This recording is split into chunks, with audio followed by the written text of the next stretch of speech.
ଆଜି ଗୋଟେ ବଢ଼ିଆ ଭିଡ଼ିଓ ଦେଖନ୍ତୁ। ଏ ଗଛଟି ଯେଉଁ ଗଛରେ এই କାରଟି ଦୁର୍ଘଟଣାଗ୍ରସ୍ତ ହେଇଛି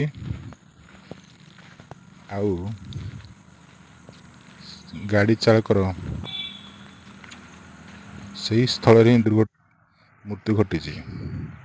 ଇଏ ସେହି ବରଗଛ ଯେଉଁଟା NH 326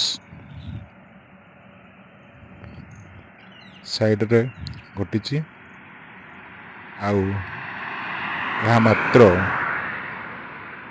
ମାଥିଲି ବ୍ଲକ ପାଖରୁ 3 କିଲୋମିଟର ଭିତରେ ଦୁର୍ଘଟଣାଗ୍ରସ୍ତ ହୋଇଛି। ଦେଖନ୍ତୁ କେମିତି ବିଲ ଭିତରେ ଗାଡ଼ିର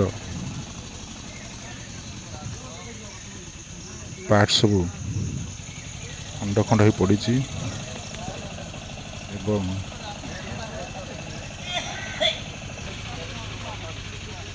ଉପସ୍ଥିତ ଲୋକମାନେ ବୁଲି ବୁଲି ଦେଖୁଛନ୍ତି। ଏହି ସେହି ଦୁର୍ଘଟଣାଗ୍ରସ୍ତ କ୍ରା ଯେଉଁ ଛତିଶଗଡ଼ ନମ୍ବର ବିଶିଷ୍ଟ କେମିତି ଅଲଟି ପଡ଼ି ଦେଖନ୍ତୁ। ଏଥିରେ ଅନୁମାନ କରିପାରୁଥିବେ କାରଟି କେତେ ସ୍ପିଡ଼ ଥିବ।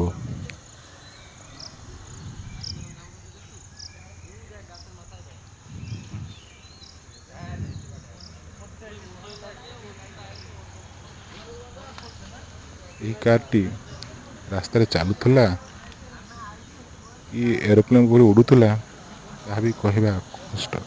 ଦେଖନ୍ତୁ ଏହି ଗଛର ଅଧ ଭାଗରେ ପିଟି ହେଇଛି।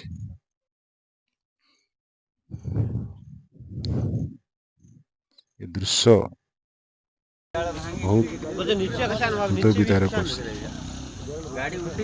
ଏହି ସେହି ବର ଗଛ ଦେଖନ୍ତୁ। ଗାଡ଼ିର ଲାଇଟ୍ ବଲ୍ବ ତାର ବି ଗଛ ଲାଗି ରହିଛି।